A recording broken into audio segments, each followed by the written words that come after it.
Hi there, folks. This is Jetmir Troshani, this time with a new recording, Grade Center Part 2. I am here under the Assignments section, and I created this full folders. Under each folder, I created an assignment for each folder. I created an assignment here, and the reason why I did this is just to show you how you can organize your grade center differently. So let me create another assignment by clicking on week 4 here. Click assignment, assignment 4, 100, and submit. So essentially now, here are my 4 folders. I created 4 assignments. Now these assignments, as soon as I created them, a column was created on Blackboard as well under Grade Center. So I'll click on Full Grade Center here, and you can see that I have 4 columns. These 4 columns were not created by clicking Create Column, which is the manual way of creating column. That's what I did on Grade Center Part 1 recording. These columns were essentially created by creating the assignments on those folders. So that's just another way of creating columns. If I need to essentially organize my columns here, I could just hover over to Manage, Column Organization, and let's say I like to say, well, the first column I want to see is column 1. Assignment 2, Assignment 3, Assignment 4. Before I hit submit, you see a lot of hidden columns here. This is an old course, and it's carrying on all of the columns, defaulted columns. And then what I do is I hide them. Students don't see them. I don't see them, but they are just there, just so you know what those other columns are. So I hit submit, and basically now that my columns are organized the way I like to.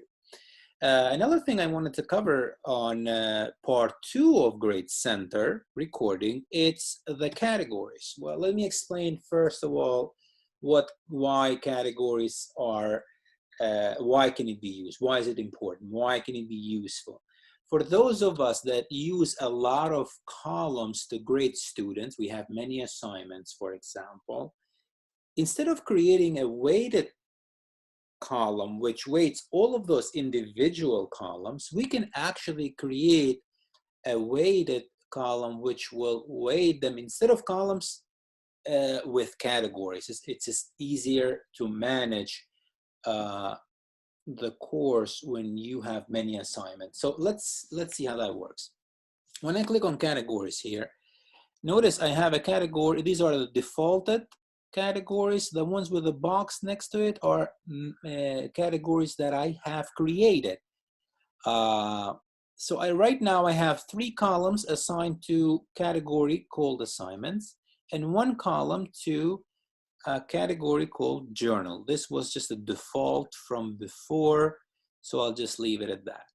But let's say I want to bring assignment 4 column to category called journal. I could do that by going back to my full grade center. I'll click on this little arrow here next to assignment 4 column, click edit column information.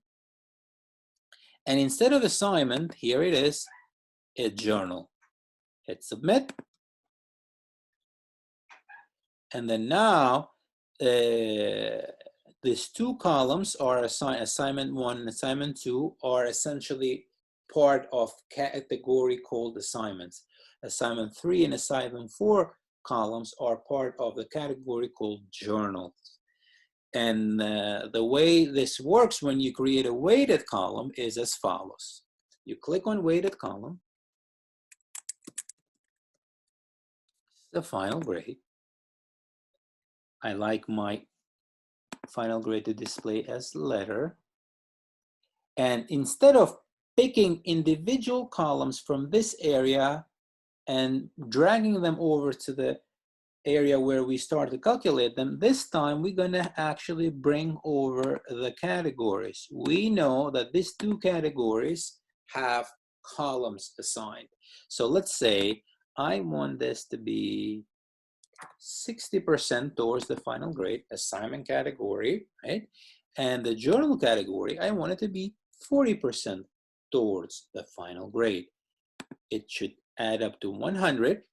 And then under show this column to students, I'll say no. I don't want students to see that right now. Towards the end, I do make it available. So I hit submit, and basically that final grade was created. Another thing I wanted to cover here with you is the smart views. Smart views become important and useful once again when you have a grade center which has a lot of columns, a lot of categories. So for example, I like to make my category assignments and journals easy accessible, so I can click them and view the columns attached. Well, I can do that by add to favorites. Notice where I did add to favorites for assignments and journals, where I have two columns assigned to each category. And then when I hit OK, they're going to pop up underneath full grade center. I'll do that by clicking OK. And here I have two categories, assignments and journals. When I click on journals here, I'll see two columns assigned to them, to that category. When I click assignments, I see the two columns assigned to it. Another thing that I do towards the end of the semester is I download my grade center and then open it in the Excel spreadsheet and then submit it to the department as a way to show how I grade that my students. So that's where you would go about doing that. Work offline, download, and then just basically okay after that, submit, and you get an Excel spreadsheet file with all of your columns and which will show how you actually graded your students. One thing I also did not mention last time is the ability to email students directly from Grade Center. I can select all the students and do exactly the same here. Essentially, this is, I use the things that I shared with you in my online class where I have many columns. I use categories, I use favorites as well.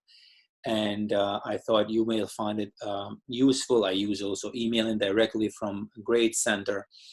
If I had to build a recording for the Part 3 Grade Center, I will focus on the rubrics. Rubrics are very powerful, the way you grade your students. And if we need to do that, definitely I would do another recording next time. With that, stay safe, and we'll see you shortly in our question and A sessions that Pablo is putting together.